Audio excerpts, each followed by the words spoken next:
जीव अगर ईश्वर पर विश्वास कर ले, इसकी बहुत सारी समस्याओं का समाधान हो जाता है।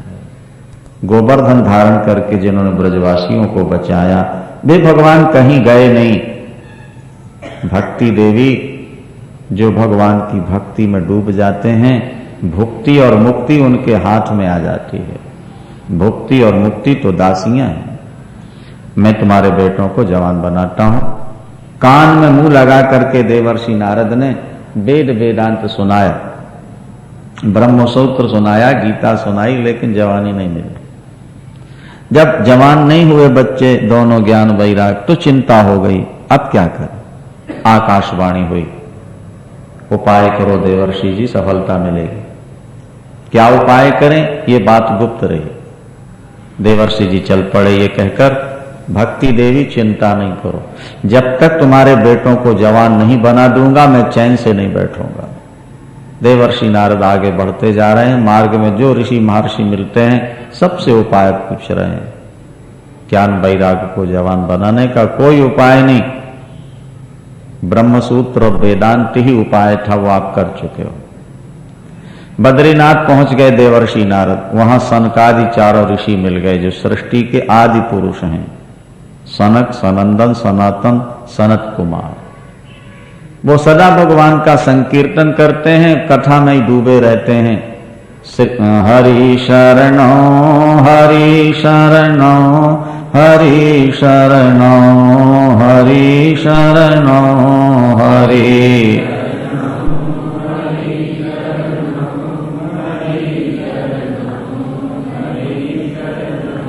हरि शरणो हरि शरणो हरि शरणो हरि शरणो हरि।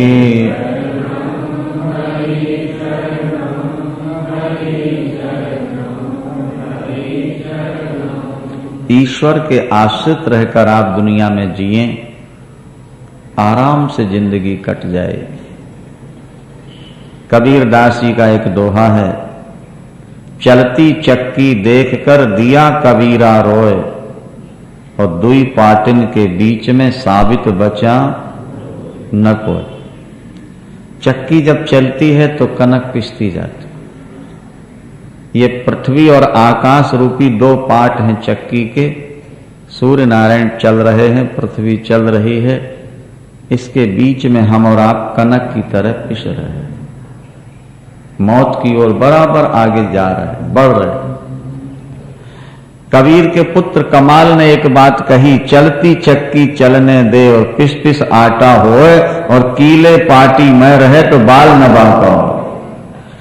उन्होंने कहा कि जो बीच में कील है चक्की के, अगर उससे कोई कनक सट जाए, गेहूं सट जाए, सारा दिन चक्की चले, उस कनक का कुछ बिगड़ेगा नहीं। इसी तरह इस जगत का कील है परमात्मा, जो परमात्मा से सट गया उस पर काल का प्रभाव नहीं पड़ेगा, उसके जीवन में जल्दी दुख नहीं आएंगे। एक बार विश्वास करके तो देखो। देवर्षि नारद ने जब अपनी कहानी सुनाई सनकादिकों को, तो सनकादिकों ने कहा, देवर्षि जी श्रीमद् भागवत की कथा सुना दो ना। भागवत की कथा सुनते ही जवान हो जाएंगे ज्ञान भाई।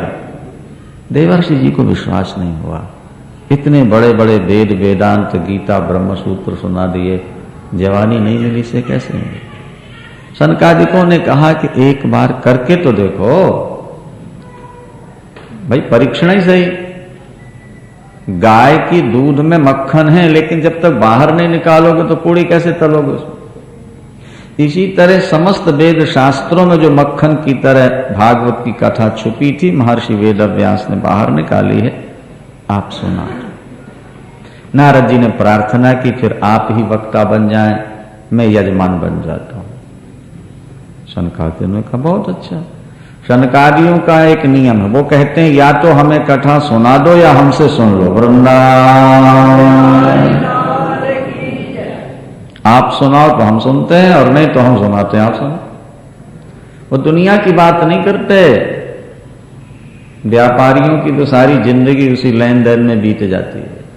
उनकी जिंदगी में चर्चा का विषय घूम घुमा के वही होता है। सनकादिकों का विषय केवल ईश्वर। हरिद्वार गंगा किनारे श्रीमद् भागवत सप्ताह का आयोजन हुआ। सनकादि वक्ता और नारद जी श्रोता, तीनों लोकों में खबर फैल गई। नारद जैसा श्रोता और सनकादि जैसे वक्ता, ये कथा सुनने को सौभाग्य से मिलेगी। तीनों लोक में रहने वाले देवता, ऋषि, गंधर्व, वेद, पुराण, तीर्थ, नदी सब आ गए। और जो नहीं आ रहे थे कि हमें निमंत्रण नहीं मिला, भृगु जी उनको बुला के ले आए। भाई, कथा में निमंत्रण की जरूरत नहीं होती है, समाचार मिल जाए पहुंच जाओ। ये तो शादी विवाह में निमंत्रण की जरूरत पड़ती है। वृंदावन सब आ गए। अब ध्यान से सुनना है बात को। सदा सेव्या श्रीमद् भागवती कथा। भागवत की कथा सदा सुनते रहो, ये शनकादि कहते हैं। एक बार सुन ली, दो बार सुन ली, अब बार बार क्या सुनना है? बोले नहीं, सदा सेव्या भागवत की कथा बार बार सुनते रहो। क्यों? जैसे शराब पीने वाला चाहे न चाहे उसको नशा आएगा, नशा लगेगा, इसी तरह भागवत की कथा सुनने वाला चाहे न चाहे भगवान कृष्ण उसके हृदय में प्रकट होंगे जरूर हो से।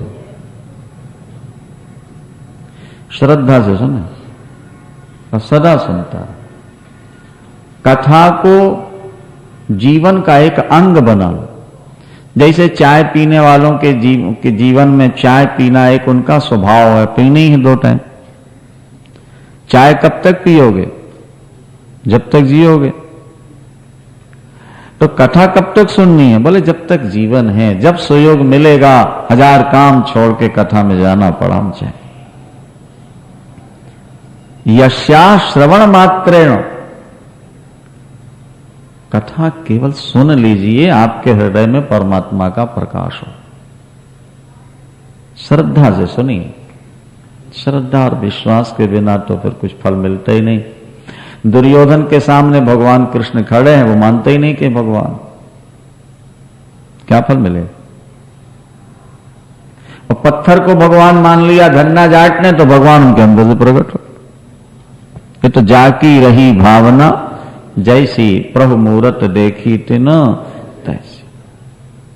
कौन कौन व्यक्ति भागवत की कथा सुनकर पवित्र होते हैं? नारद जी ने प्रश्न किया तो सनकादि कहते हैं, ये मानवा पाप कृतास्तु सर्वदा सदा दुराचार रता विमार्गगा। जिन व्यक्तियों ने जीवन भर पाप किया है, दुराचार, भ्रष्टाचार, पापाचार में कुमार्गगामी होकर लगे रहे, भागवत की कथा सुनकर वे भी पवित्र हो जाते हैं। जिन्होंने 5 बड़े बड़े पाप किए हैं, 5 महापाप होते हैं, गोहत्या, ब्रह्महत्या, मदिरापान, सुवर्ण की चोरी और इनका संग, ये 5 महापाप शास्त्र। ऐसे महापापी व्यक्ति भी अगर कथा सुने तो उनका हृदय शुद्ध हो जाएगा और भगवान की प्राप्ति हो सकती है। जिस व्यक्ति ने अपने जीवन में कभी भागवत की कथा नहीं सुनी, तो भागवत में लिखा कि स्वर्ग में बैठे देवता कहते हैं कि इसने मनुष्य का शरीर व्यर्थ प्राप्त किया भारतवर्ष में। इसकी मां बंध्या क्यों ना हो गई, गर्भ क्यों ना गिर गए। सनातन धर्मी हो तुम और जिंदगी बीत गई, एक बार 7 दिन का टाइम नहीं निकाल सके भगवान के लिए। भागवतकार कहते वो नर के रूप में पशु है, पशु। धिक तम नरम पशु सम और भूवि भार भूतम, वो तो पृथ्वी का भार है, ऐसा देवता कहते हैं। स्वर्ग में बैठे कथा सुनो। देखो, एक आत्मदेव शर्मा नाम के ब्राह्मण थे,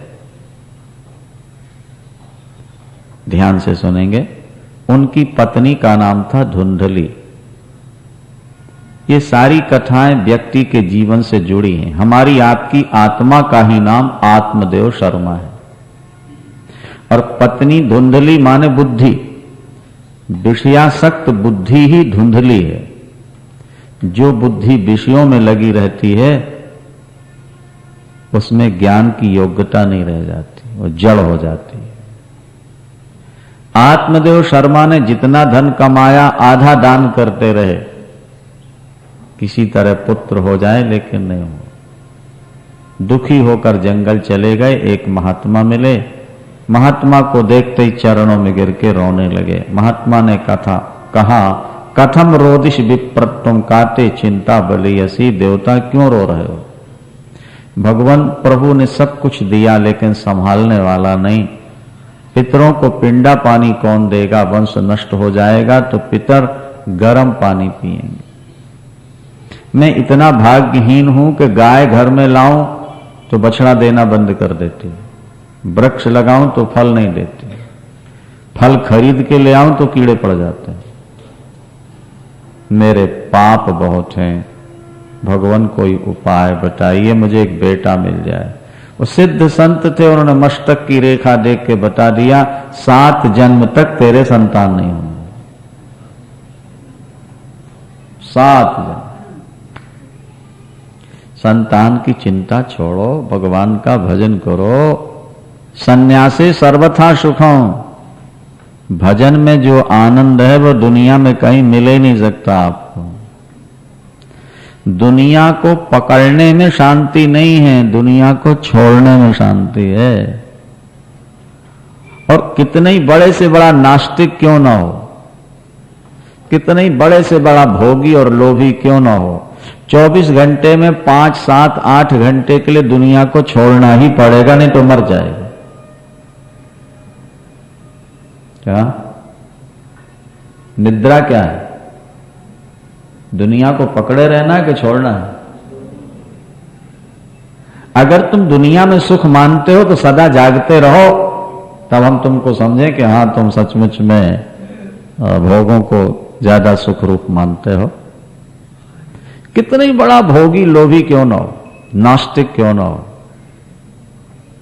24 घंटे में 5-7 घंटे दुनिया को छोड़ देता है। पत्नी को भूलेगा, धन को भूलेगा, शरीर को भूलेगा, सो जाए। क्योंकि दुनिया में शांति नहीं है, दुनिया से हटने के बाद ही शांति। तो जैसे सो जाने पर मन को हटा देते हो, ऐसे जागते हुए भी थोड़ा हटा के रखो, देखो तुम्हारे मन में कितनी शांति रहती। और दुनिया से मन हटाने का उपाय यही है कि भगवान से जुड़ जाओ, तभी दुनिया से हट के रह पाओ। वो ब्राह्मण नहीं माना, आत्मदेव ने कहा भगवान मुझे बेटा चाहिए, एक पुत्र दे दीजिए। बहुत आग्रह किया, संत ने एक फल दे दिया, पत्नी को खिला दो पुत्र हो जाएगा। संत ने फल दिया, फल माने ज्ञान। बुद्धि अगर संत के उपदेश को स्वीकार कर ले तो ज्ञान रूपी पुत्र हो जाए, शांति मिल जाए। ज्ञानम लब्ध्वा परम शांति। लेकिन जो बुद्धि भोगों में फंसी है वो ज्ञान को ग्रहण नहीं कर पाती, वो ईश्वर के विषय में कुछ समझने की योग्यता नहीं रखती, उसके पास टाइम ही नहीं, कथा में उसकी बुद्धि लगती नहीं, काम करती नहीं। पत्नी को ले जाके फल दिया, उसने खाया नहीं बाबू, कुतर्क करने लगी। 1 वर्ष तक एक टाइम भोजन करके कैसे रहूंगी, उधर वृद्धि हो जाएगी तो मेरी सुंदरता भी कम हो जाएगी, भागना पड़ा कैसे भागूंगी, वो बच्चा 12 वर्ष तक पेट ही में रहा है तो क्या करूंगी, पैदाइश के समय टेढ़ा हो गया तो मर जाऊंगी, प्रसूति में भी बड़ा कष्ट होता है सुना है, फिर मेरी ननद आएगी उस समय मेरा सब सामान उठा के अपने घर ले जाएगी, मैं फल नहीं खाऊंगी, बंध्या रह जाऊं। जब बुद्धि कमजोर होती है तर्क बहुत होते हैं, कुतर्क। शुद्ध बुद्धि में तर्क नहीं होता। फल नहीं खाया उसने, उसकी सहेली है अविद्या माया, उसने कहा कि फल गाय को खिला दे, मेरे बेटा होगा मैं तुझको दे दूंगी। व्यक्ति जैसा होता है उसकी मित्रता भी वैसे ही लोगों से होती। शराबी शराबी से ही मित्रता जोड़ेगा, जुआड़ी जुआड़ी से मित्रता जोड़ता है, भक्त भक्त से नाता जोड़ता है। अविद्या से पुत्र ले लिया, वो गाय को खिलाया, गाय से पुत्र पैदा हुआ। कान गाय की तरह है, शरीर मनुष्य का है, नाम रखा गोकर्ण। सहेली से जो बेटा मिला उसका नाम रखा धुंधकारी। अब गोकर्ण हुए ज्ञानी और धुंधकारी हो गया महापापी। धुंधकारी महाराज पड़ोसियों के बच्चों को उठाए खिलाने के बहाने कुएं में फेंक दे, दूसरे के घरों में आग लगा दे, रास्ते में कांटे बिछाता रहे। थोड़ा बड़ा हुआ, शस्त्र लेकर के शिकार खेलता, कुत्ते साथ रखता, स्नान नहीं करना, पवित्रता नहीं रखना, माता पिता की बात माननी नहीं, हमेशा क्रोध में भरा रहे। ये जो नालायक संतान होती है वो माता पिता को बहुत दुख देती है। भागवत में लिखा है कि पुत्रहीन रह जाना अच्छा है नालायक पुत्र की अपेक्षा। परमात्मा पुत्र दे तो लायक दे, नहीं तो बिना बेटे के तुम अच्छे। क्योंकि नालायक पुत्र हमेशा माता पिता को दुख देता है, हमेशा। महाराज ये रोने लगे, पिता की संपत्ति चुरा के वेश्यागामी हो गया। ध्यान से सुनो, सारा पैसा बर्बाद कर दिया पिता की कमाई का, और मारने भी लगा माता पिता को। पिता रोने लगे। संत ने ठीक ही कहा था, ऐसा पुत्र ना होता तो अच्छा है, लेकिन अब 60 वर्ष का हो गया, कहां जाऊं, क्या करूं। रो रहे थे तो गोकर्ण जी आके बैठ गए। गोकर्ण जी ने कहा, पिताजी इस माया मोह से ऊपर उठिए। ये केवल आपके घर की कहानी नहीं है, ये घर घर की कहानी है। वृंदावन वो बड़ा भाग्यशाली परिवार होता है जिसे बहू और बेटे लायक मिल जाते हैं। घर घर की स्थिति। 2 श्लोकों में उपदेश दिया। देखो, संत ने दिया फल, वो खिलाया गाय को, उससे हुआ पुत्र, वो सारे नगर को तार देगा। और अविद्या सहेली से लिया हुआ पुत्र सारे घर को, नगर को नरक बना देता है। अगर आप प्रकृति से नाता जोड़ के रखोगे तो परिवार नरक जैसा बना रहेगा, और परमात्मा से जोड़ोगे, संत से जोड़ोगे तो तुम्हारे सारे परिवार का उद्धार हो जाएगा। यह समझ। 2 श्लोक सुना है। देहे स्थिमांस रुधरे विमतिम त्यज त्वं जाया सुतादिषु सदा ममतां विमुंचो पश्यानिशं जगदिदं क्षणभंग निष्ठो वैराग्य राग रसिको भव भक्ति निष्ठो। पिताजी, ये शरीर तो माया का पुतला है, 5 तत्वों से बना है, भिसक जाने वाला है।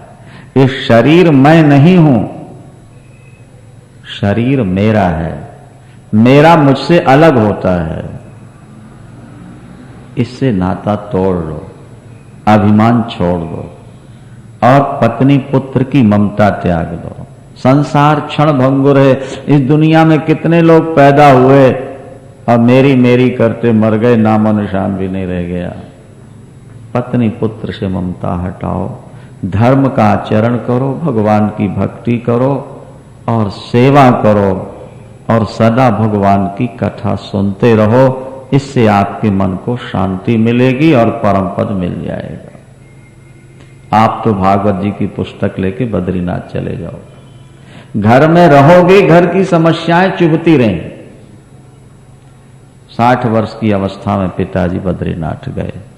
10वें स्कंद का पाठ करते करते भगवान कृष्ण का दर्शन हुआ, बेड़ा पार। पिता के जाने के बाद मां को मारा उसने, और मां दुखी होकर कुआं में गिर के मर गई। उसको पीटता था, लाओ पिताजी कुछ रख गए। शराबी कबाबी नालायक संतान। मां दुखी होकर कुआं में मरी। गोकर्ण तीर्थ यात्रा करने गए, उसने 5 वेश्याएं लाके घर में रखी। दंडकारी। हमारी आपकी जो 5 ज्ञानेंद्रियां हैं, यही 5 वेश्याएं हैं।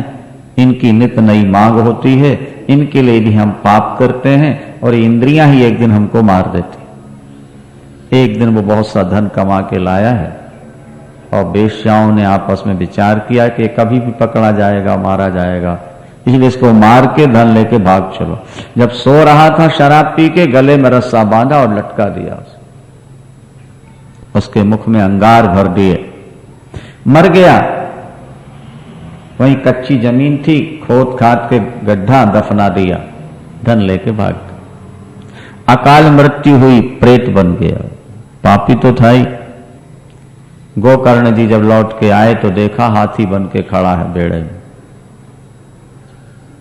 इंद्र बन गया, अग्नि बन जाए, धुआं बन जाए, मेढ़ा बन जाए, बदलता प्रेत।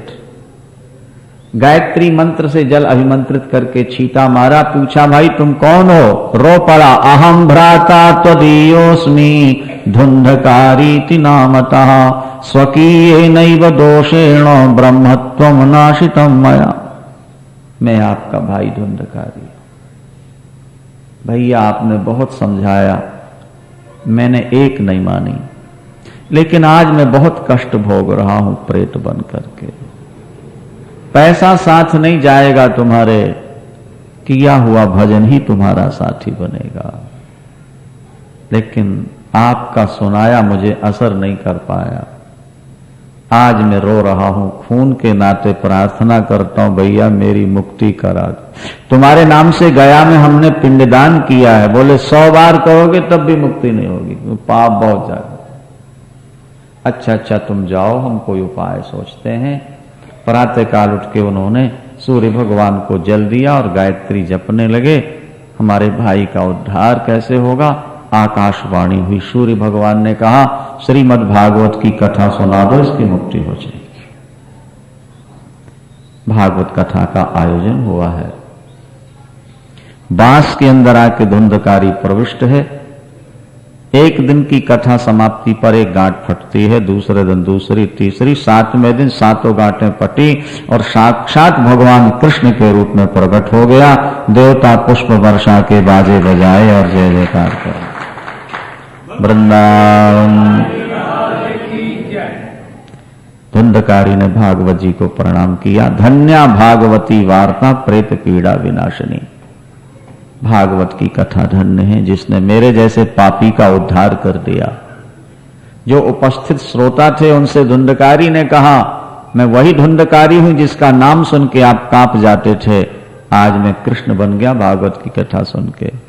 विमान आ गया और जब विमान पर बैठने लगा तो गोकर्ण जी ने प्रश्न किया, कथा मैंने सुनाई, इन सब ने सुनी, इनके लिए विमान क्यों ना आया? धुंधकारी के लिए क्यों आया? भगवान के पार्षदों ने कहा, गोकर्ण जी कथा में आके बैठ जाने से ही लाभ नहीं होता। क्या हम कहा करते हैं कि टेप रिकॉर्ड में कैसेट लगा दी और कथा सुनने बैठ गए और रील फंस गई, और कथा समाप्ति पर देखा तो खाली रील पड़ी थी, क्योंकि वो तो फंसी हुई। इसी तरह से तुम्हारा टेप रिकॉर्ड रूपी शरीर तो यहां है, लेकिन कैसेट तो घर में फंसी पड़ी है, इसीलिए कुछ पल्ले पड़ता नहीं, कथा सुनने के बाद भी खाली के खाली रह जाते हो। ये शरीर तो टेप रिकॉर्डर की तरह है, मन रील की तरह, और मन घर में रहता है। वो दुकान की बात सोचता रहता है, वो कचहरी कोर्ट की बात सोचता रहता है, इसलिए कथा सुन के भी लाभ नहीं होता। जब तक शरीर के साथ मन भी नहीं लाओगे, ठीक है आरडी खन्ना ने बुलवाया है भाई, निमंत्रण पत्र आया है, चल के सुनने, कथा सुनने थोड़े आए, वो तो उनको उनके निमंत्रण को पूरा करने आ गए, कोई बात नहीं। बोलो वृंदावन। श्रोता बन के आना और 7 दिन उस भाव से सुनना, वो एक अलग पक्ष होता है। पार्षदों ने कहा केवल कथा सुनने से लाभ नहीं होगा। लाभ कब होगा? बोले विश्वासो गुरु वाक्येषु, गुरु के वचनों पर विश्वास हो, अपने में दीनता हो, मन के दोषों को जीत लिया गया हो, और कथा में एक मति हो, एक शब्द न छूटने पाए, और 7 दिन बिल्कुल भगवान के चिंतन में डूबे रहो, तत्काल फल मिलता है। इसने जो दिन में सुना है रात भर उसी पर विचार करता था। आप लोगों का मन घरों में था, इसलिए आपको लाभ नहीं। फिर हमारा उद्धार कैसे होगा? दोबारा कथा करो, निष्ठा के साथ लाभ होगा। दोबारा कथा प्रारंभ की फिर श्रावण मास में। इस बार बहुत लोग आए, बड़ी श्रद्धा से कथा सुनी, सुनाने वालों में भी वही भाव, सुनने वालों में। जैसे ही कथा समाप्त हुई, भगवान कृष्ण भक्तों के साथ प्रकट हो गए। देवता पुष्प वर्षा के बाजे बजाए और जय जयकार करते हैं। महाराज भगवान ने गोकर्ण का आलिंगन किया, गोकर्ण कृष्ण बन गए। जितने श्रोता थे सब के सब भगवत स्वरूप प्राप्त कर जाते हैं। विमानों पर बैठ के वैकुंठ जा रहे हैं। जैसे राम के साथ अयोध्या वासी गए, इसी तरह गोकर्ण के साथ सारे नगर के मनुष्य तो क्या, कीट पतंग पशु पक्षी भी वैकुंठ धाम से।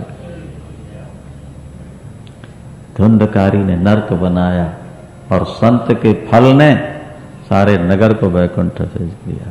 इसलिए संत की सेवा भाग्यवान को मिलती। संत का संग बड़भागी पाइए, संत के संग नाम ध्याइए। संतन संग प्रभु लागे मीठा, संतन संग प्रभु पग पग दीठा। बड़े भाग्य पाई सतसंगा, कभी नहीं प्रयास हो ही भवभंगा। अब भागवत की कथा सुनने की विधि क्या है? तो ज्योतिषी को बुलाकर अच्छा मुहूर्त पूछ लो। श्रावण, आषाढ़, श्रावण, भाद्रपद, कार्तिक, मार्गशीर्ष, माघ और बैसाख, ये बड़े पवित्र मास कथा के। कथा का आयोजन घर में करो या तीर्थ में करो या मंदिर में करो। घर में कथा करनी है तो इतनी जगह होनी चाहिए, नहीं तो मंदिर में कर लो। सुंदर मंडप बनाओ, निमंत्रण पत्र जगह जगह भेजो, आग्रह करो 7 दिन यहीं आके रहिए। उनके ठहरने खाने पीने की व्यवस्था। यदि आप ना आ सकें तो चाहे 1 दिन के लिए आए, पर अवश्य पधारें। कीर्तन करने वालों को भी बुलवाओ, उनके खाने ठहरने की व्यवस्था करो। थोड़ा कीर्तन भी होना चाहिए कथा के साथ। मृदंग ताल ललितम कर्तव्यम कीर्तनम तट। 5 ब्राह्मणों का वर्ण कर लो, 3 का, 2 का, शक्ति के अनुसार। प्रातः काल से दोपहर तक कथा चले, दोपहर विश्राम, फिर शाम तक कथा चले। उपवास करके रह जाओ तो बहुत बढ़िया बात, व्रत सुन, कथा सुन लो। उपवास नहीं कर सकते तो कथा समाप्ति के बाद शाम को 1 बार भोजन करो। दिन में फल फूल फलाहार कुछ ले लो। थोड़ा भोजन करना, उससे आलस नहीं रहेगा, निद्रा भी ज्यादा नहीं आएगी। और 7 दिन के लिए दूसरी बातें छोड़ दो, केवल भगवान के स्वरूप में रम जाओ। किसी की निंदा नहीं, चुगली नहीं, झूठ नहीं, कपट नहीं। जिंदगी के 7 दिन ठाकुर को दे दिए बस। कथा समाप्ति के बाद हवन कराओ या गीता सुनो। 12 ब्राह्मणों को भोजन करा देना। जिन्होंने कथा सुनाई है उन आचार्य को, गुरु को अपनी शक्ति के अनुसार सोना, चांदी, अन्न, वस्त्र, गोदान, भूमिदान, सोने की सिंहासन बना के भागवत जी रख के दान करो। सायुज्य मुक्ति शक्ति के आधार पर है। इस तरह भागवत की कथा सुनी जाए, निश्चित फल प्राप्त होता है। श्री बांके बिहारी। सनकादि कथा सुना रहे थे नारद जी को। महात्मा सुनते सुनते ज्ञान वैराग्य नौजवान होके वहां आ गए और श्री कृष्ण गोविंद हरे मुरारे हे नाथ नाथ। श्री कृष्ण गोविंद।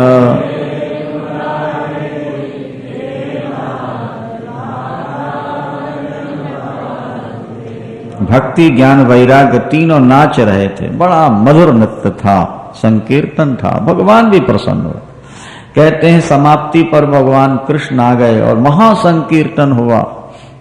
अर्जुन का स्वर बहुत बढ़िया था। राग अर्जुन आलापते हैं, नारद जी बीणा ले लेते हैं, इंद्र देवता मृदंग ले लेते हैं, उद्धव जी मजीरा लेते हैं। वो संकीर्तन हुआ महाराज, भगवान कृष्ण प्रसन्न हो गए, बोले वर मांगो। तो सनकादिकों ने कहा जहां श्रद्धा और विश्वास से भागवत की कथा हो वहां आपको जरूर पधारना चाहिए, आना चाहिए। ठाकुर ये वरदान दे दो।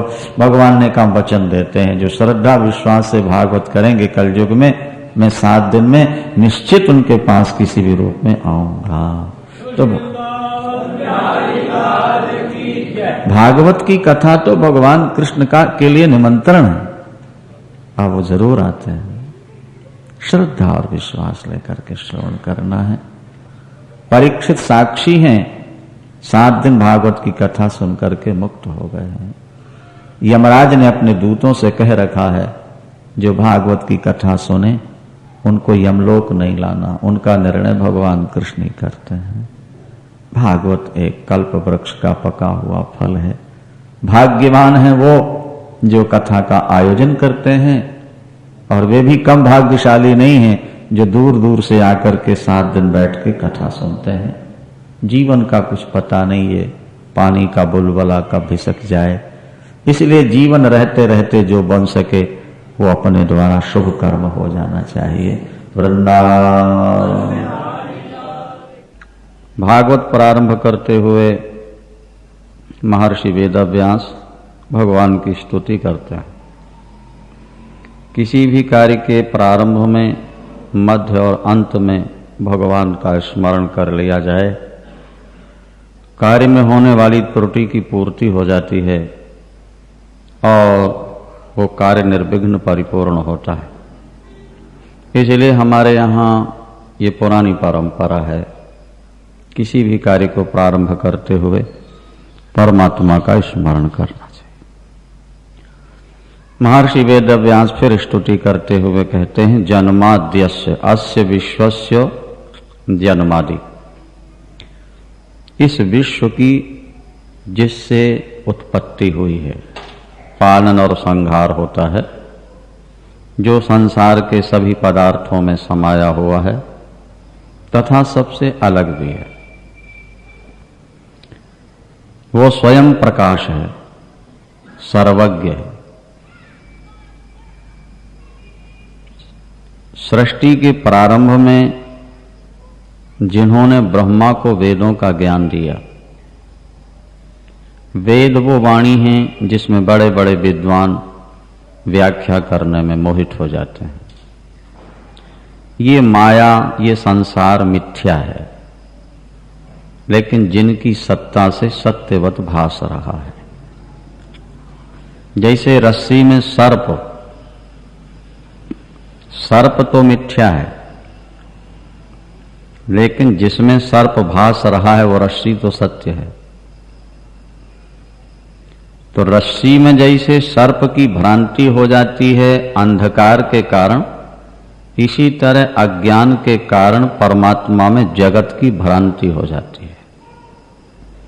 शुद्ध ब्रह्म में जगत भाषित होता है। कैसे? जैसे रस्सी में सर्प दिखाई दे जाता है।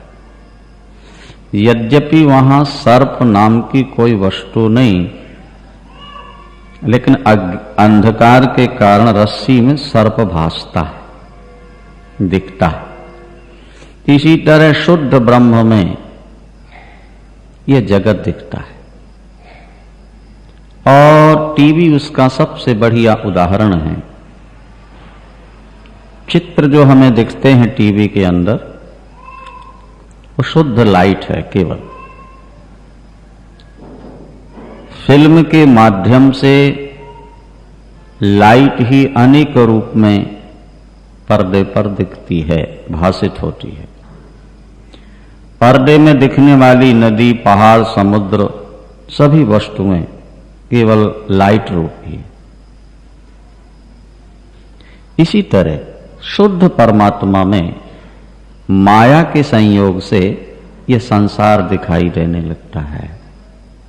जैसे लाइट ही अनेक रूप धारण करके पर्दे पर दिखती है फिल्म के माध्यम से, इसी तरह माया के माध्यम से परमात्मा ही जगत के रूप में दिखाई देता।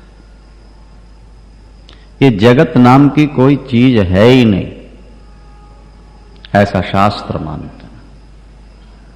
ये केवल थोड़े समय के लिए दिख जाता है, जैसे थोड़े समय के लिए आकाश में कभी बादल आ गए और फिर लीन हो गए। एक शुद्ध चेतन तत्व है, जैसे आकाश एक तत्व है, वायु, अग्नि, जल, पृथ्वी।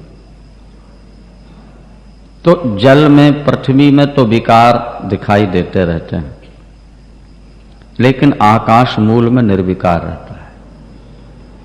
तो आकाश से भी महान एक चेतन सत्ता है। संसार में जितने जीव हैं, इन सभी जीवों की चेतना का जो केंद्र है वो आकाश से भी ज्यादा व्यापक तत्व है परमात्मा। उन्हीं परमात्मा से अनेक अवतार होते रहते हैं, वही परम सत्य है। और इसीलिए इसमें कहा गया कि सत्यम परम धीमहि। हम उन परमात्मा का ध्यान करते हैं, उनको प्रणाम करते हैं, जिनका चिंतन करने से माया जीव का पिंड छोड़ देती है, पीछा छोड़ देती है। जब तक आप परमात्मा का चिंतन नहीं करेंगे तब तक माया आपका पीछा नहीं छोड़ती। माया शब्द का अर्थ है मिथ्या, झूठा, इंद्रजाल, मैस्मरिज्म। हमारे यहां कहा गया है जादूगर का जमुरा, जो जादूगर का थैला उठाता रहता है, उठाए घूमता है, जादूगर उसे जादूगरी न समझाए तब भी साथ रहते रहते उसको जादूगरी समझ में आ जाती है और फिर वो मोहित नहीं होता। दर्शक तो मोहित हो जाते हैं, आश्चर्य में पड़ जाते हैं जादूगर की जादूगरी देखकर, लेकिन जो उसका थैला उठाने वाला है उस पर उसका असर नहीं होता, क्योंकि वो हाथ की सफाई को समझ चुका है, साथ रहते रहते। इसी तरह जब आप परमात्मा के साथ रहने लगेंगे तो परमात्मा की माया का चमत्कार आपके समझ में आ जाएगा, फिर आप माया में मोहित नहीं होंगे। परमात्मा के साथ रहने का क्या स्वरूप है? तो कहते हैं कि परमात्मा की कथा सुनते रहिए, परमात्मा का नाम लेते रहिए, उनका पूजन करते रहिए, यही उनकी समीपता है, यही उनका साथ है। इतना करते करते करते आप परमात्मा के रहस्य को समझें। सवेद धातु पदवीं परस्यो दुरंत वीर्यस्य रथांग पाणे यो मायया संततयानुवृत्त्या भजेत तत्पाद सरोज गंधम। जो निष्कपट भाव से भगवान के चरणार बिंदों के रस का स्वाद लेते रहते हैं, जो भगवान की कथाएं सुनते रहते हैं, जो उनके संकीर्तन में लगे रहते हैं, निष्कपट भाव से। देखा देखी तो बहुत लोग भजन कर लेते हैं, मजबूरी में बहुत लोग भजन कर लेते हैं। घर में संकट आ गया, किसी उपाय से दूर नहीं हो रहा, किसी ने कहा भगवान का भजन करो दुख दूर हो जाएगा, करने लगे। वो वास्तविकता नहीं है। निष्कपट भाव से जब तुम परमात्मा का चिंतन करोगे तो भगवान अपनी माया का स्वरूप आपको धीरे से समझा देंगे, और जब माया समझ में आ जाएगी तो फिर आप फंसेंगे। इसलिए परमात्मा का चिंतन कीजिए। देखो ये संसार असार है, असारे संसारे विषय विषसंगा कुल धिया क्षणार्थं क्षेमार्थं पिबत सुख गाथा तुलसुधाम। देखो असारे संसारे, इस संसार में कोई सार नहीं है। कदली सन्निभो लोका सारम यस्य न विद्यते। ये संसार केले के झाड़ की तरह है, उसके पत्तों को छीलते जाओ, पट्टे पट्टे निकलते जाएंगे, अंदर गूदा नहीं है। जैसे फूल गोभी के पत्ते अलग करते जाओ, अंदर कोई फल नहीं है, कोई गूदा नहीं है। प्याज के छिलके छीलते जाओ, अंत तक छिलके ही छिलके निकलते हैं। इसी तरह इस संसार में कोई सार नहीं है। ऊपर से तो ये सुहावना लगता है, लेकिन अंदर इसमें बहुत अशांति भरी पड़ी है। और जिन विषयों का सेवन करके हम सुख ले रहे हैं, भागवतकार कहते हैं कि ये विषय विष है, विषय विष। और विषयों का सेवन करके ही हमारी बुद्धि आज परेशान है, तनाव में। महात्मा खाते पीते सोते हैं, केवल विषयों का त्याग कर देते हैं, और इसीलिए वो कभी तनाव में नहीं रहते हैं। उनके दिमाग पर कभी टेंशन नहीं, वो शांत। जिसने विषय रूपी विष पी लिया, उसकी बुद्धि कभी शांत नहीं रही। विषय विष है, मीठा पॉइजन है, मीठा जहर है। विषय अगर थोड़ी देर सुख दे देगा तो बहुत समय तक दुख देता रहेगा, ये बात ध्यान रखें। विषय विष है, विष का प्रभाव नष्ट करना हो, अमृत पिलाओ।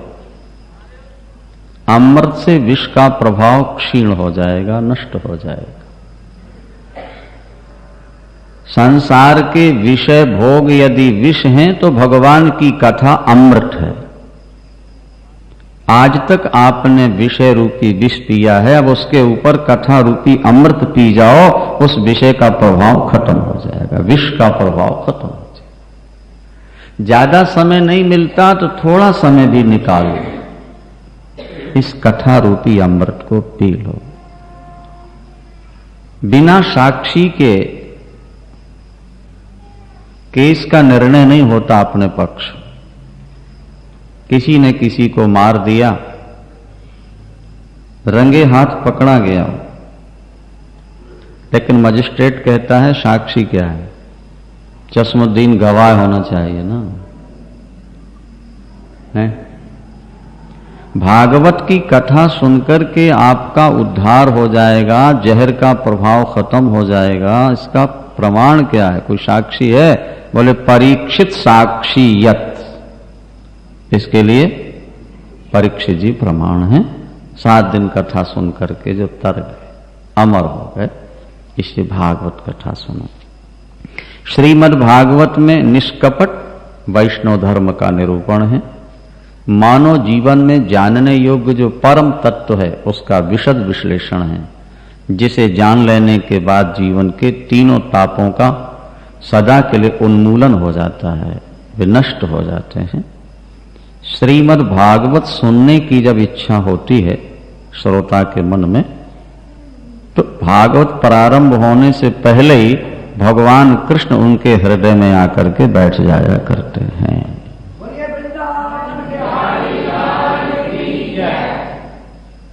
जैसे सिनेमा के प्रेमी पिक्चर प्रारंभ होने से पहले हॉल में आके बैठ जाते हैं, इसी तरह प्रभु भागवत से इतना प्यार करते हैं कि जो भागवत सुनना चाहे उसके दिल में आके बैठ जाते हैं, ताकि इसके कानों से हम भी भागवत की कथा सुनते रहें।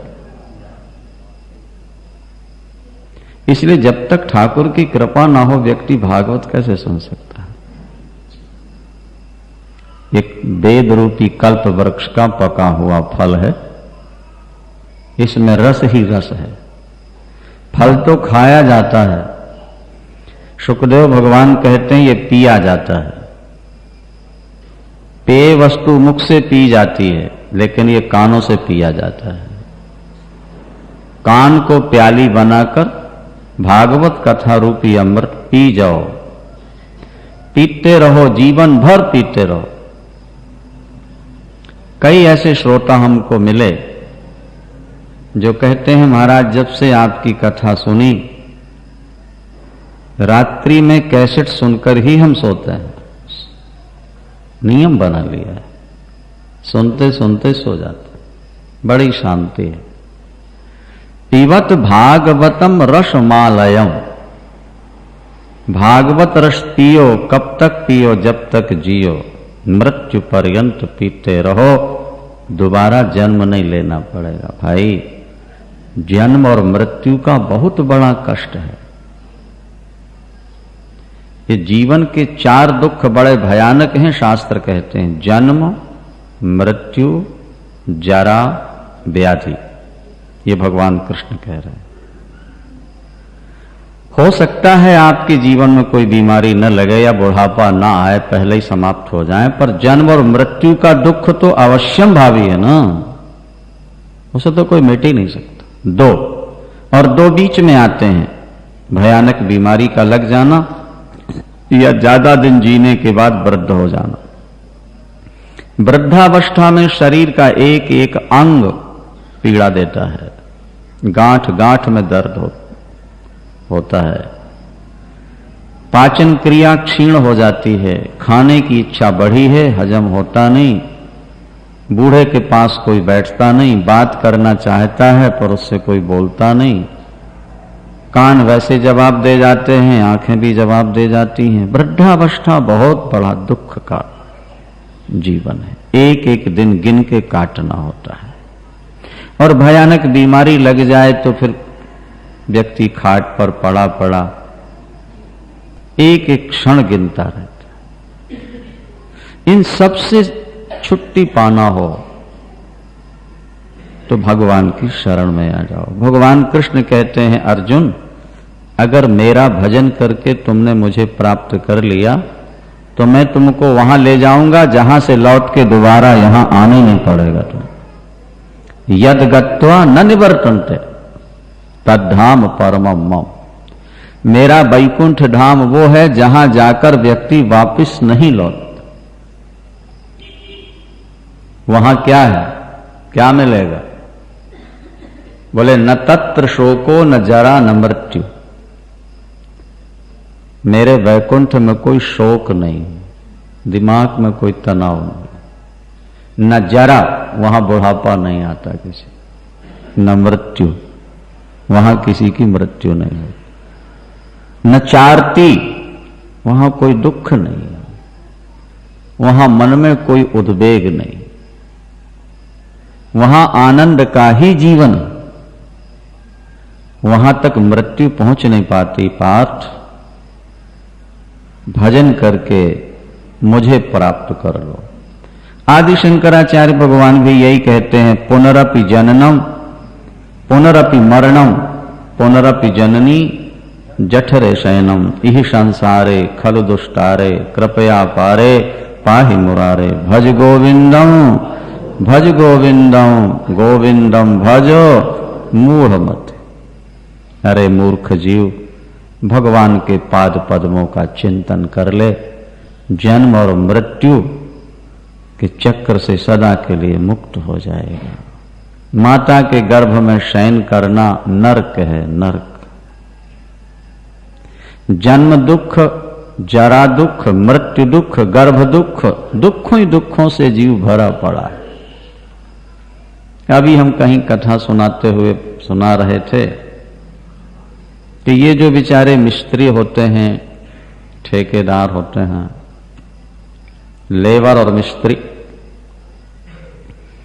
ये बहुत बढ़िया बढ़िया कोठियां बनाते हैं, लेकिन इनको रहने को नहीं मिलता। ये बेचारे झोपड़ियों में रहते हैं, बनाते वे हैं, रहते दूसरे हैं, जीवन भर कोठियां बनाते रहते हैं, लेकिन रहने को नहीं मिलती कोठी। इसी तरह हमारा आपका भी हाल है। बचपन के बाद जैसे ही होश संभाली वैसे गृहस्थी बनानी प्रारंभ की, कोठी बनाओ, कार खरीदो, दुकान खरीदो, ब्याह करो, ये करो, वो करो। और जब सब तैयार हुआ तब तक यमराज का नोटिस आ गया, चलो। मर गए, नरक में दुख भोगे, दोबारा जन्म लिया, होश संभाली, फिर बनाना शुरू किया। बनाते बनाते जब खाने का रहने का समय आया फिर नोटिस आ गया, चलो। फिर मर के दुख से फिर जन्म लिया, फिर करोड़ों जन्म बीत गए। उन लेबर और मिस्त्रियों की तरह नया घर बसाते गए और छोड़ करके आगे बढ़ते चले गए। यहां कुछ परमानेंट नहीं, मृत्यु का कोई निश्चित समय नहीं है, मरने के बाद साथ कुछ जाने वाला नहीं। हम तो कहा करते हैं कि भाई तुम नरक न मानो, स्वर्ग न मानो, भगवान न मानो, लेकिन जो आंखों देख रहे हो वो तो मान लो। क्या मृत्यु का कोई निश्चित टाइम नहीं है। ये आंखों देख रहे हो, बच्चे मर रहे हैं, जवान मर रहे हैं, स्वस्थ मर रहे हैं, इसको तो मान लो। और मरने वाला साथ कुछ ले नहीं जाता, ये आंखों देख रहे हो तो ये तो मान लो कम से कम। और जो अच्छा काम कर जाते हैं, मरने के बाद लोग उनका यश गाते हैं। गंदे लोग मरते हैं तो लोग सोचते हैं चलो भला हुआ, मोहल्ले का कांटा निकल गया, उसकी अपकीर्ति होती है। तो कम से कम मरने के बाद कोई तुम्हारा नाम लेता रहे, तुम्हारा यश गाता रहे, इतना तो कर लो, और नहीं कुछ कर सकते तो। जीवन को संभालो। ये मानव जीवन देवताओं के लिए भी दुर्लभ है। ये केवल खाने कमाने के लिए नहीं मिला भैया। पति पत्नी का सुख तो जानवरों को भी मिल जाता है।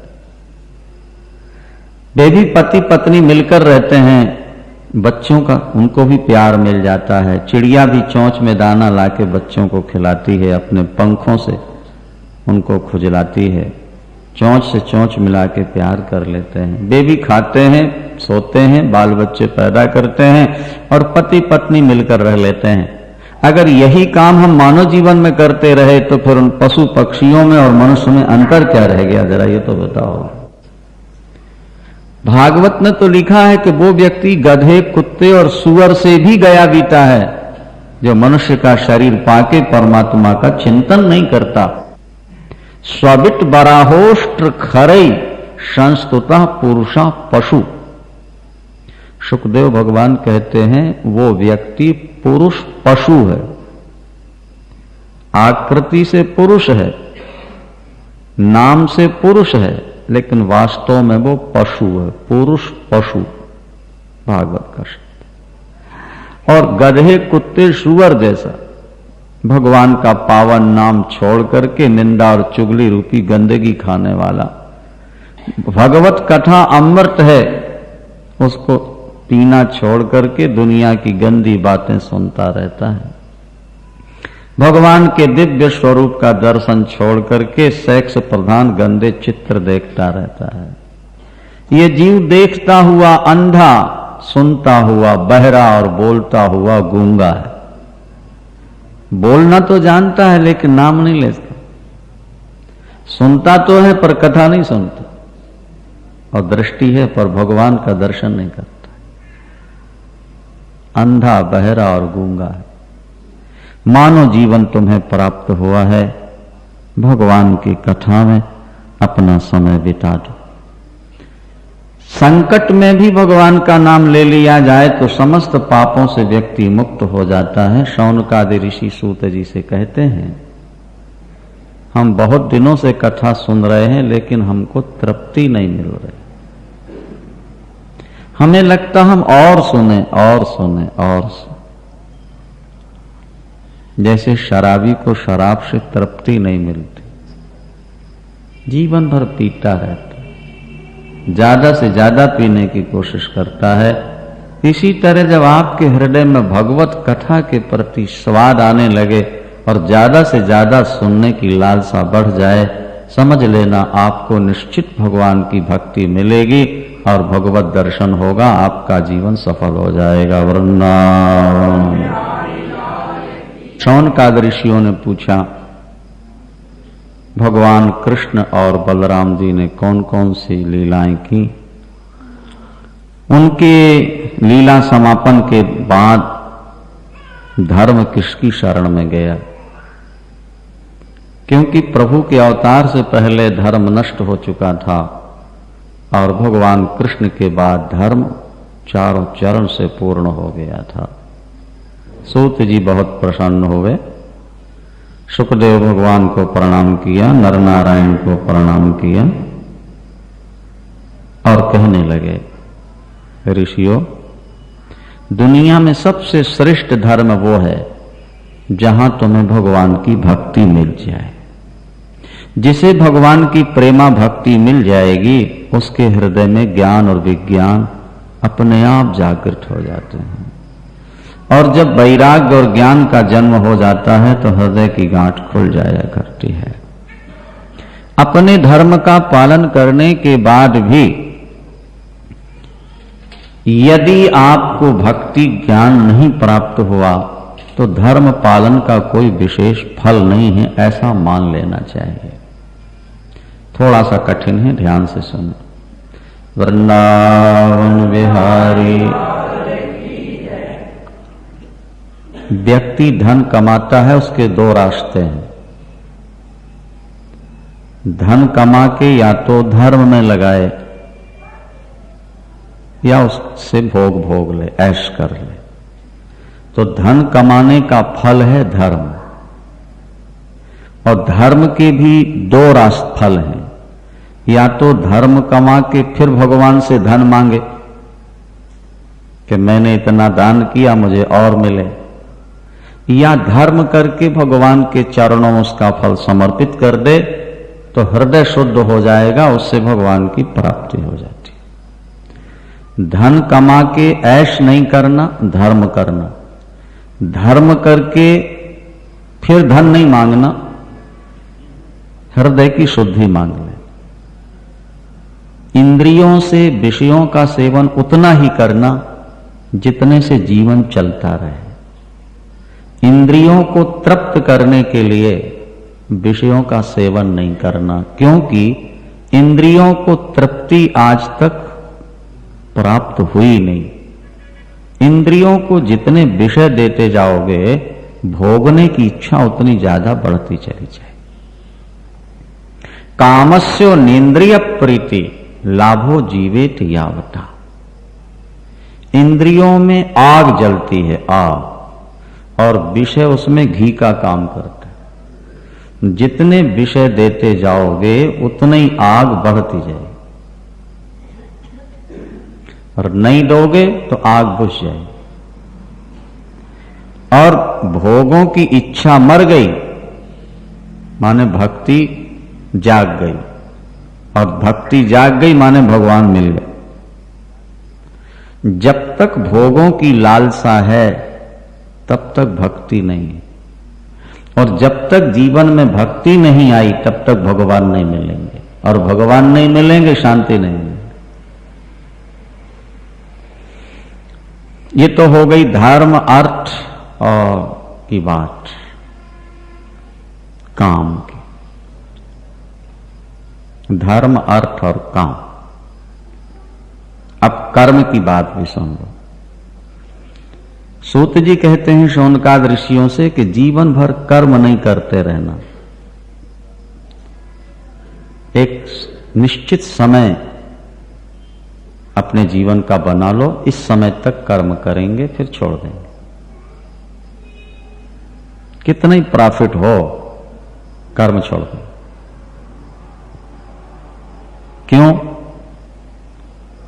मानव जीवन केवल पैसा कमाने के लिए नहीं मिला है। मानव जीवन तत्व के लिए जिज्ञासावान होने के लिए मिला है, अपने मूल तत्व को समझने के लिए मिला है, ईश्वर को समझने के लिए। तो जब जिंदगी भर धन ही कमाते रहोगे तो फिर ज्ञान प्राप्त करने का समय कहां मिलेगा आपको? भाई सारी रात्रि आप बिस्तर बिछाते रहो, ये रजाई ले आओ फिर ये बदल दो, ये चादर लाओ फिर ये बदल दो, ये तुलाई लाओ, ये तकिया बदलो, ये रात भर आप सेट करते रहे बिस्तर, सोएंगे कब फिर आप? जो व्यक्ति रात भर बिस्तर ही बिछाता रहेगा वो फिर सोएगा कब? जो व्यक्ति सारी जिंदगी कर्म ही करता रहा, सुबह से उठा दुकान में घुस गया, और दुकान से निकला तो घर में घुस गया, घर से निकला दुकान में घुस गया, न सत्संग, न पूजा, न पाठ, न तीर्थ, न स्नान, न संत, न गुरु, तो ऐसे व्यक्ति को ज्ञान कब मिलेगा? इसलिए कर्म के भी दो स्वरूप हैं। या तो एक सीमा तक कर्म करके बिल्कुल छोड़ दो,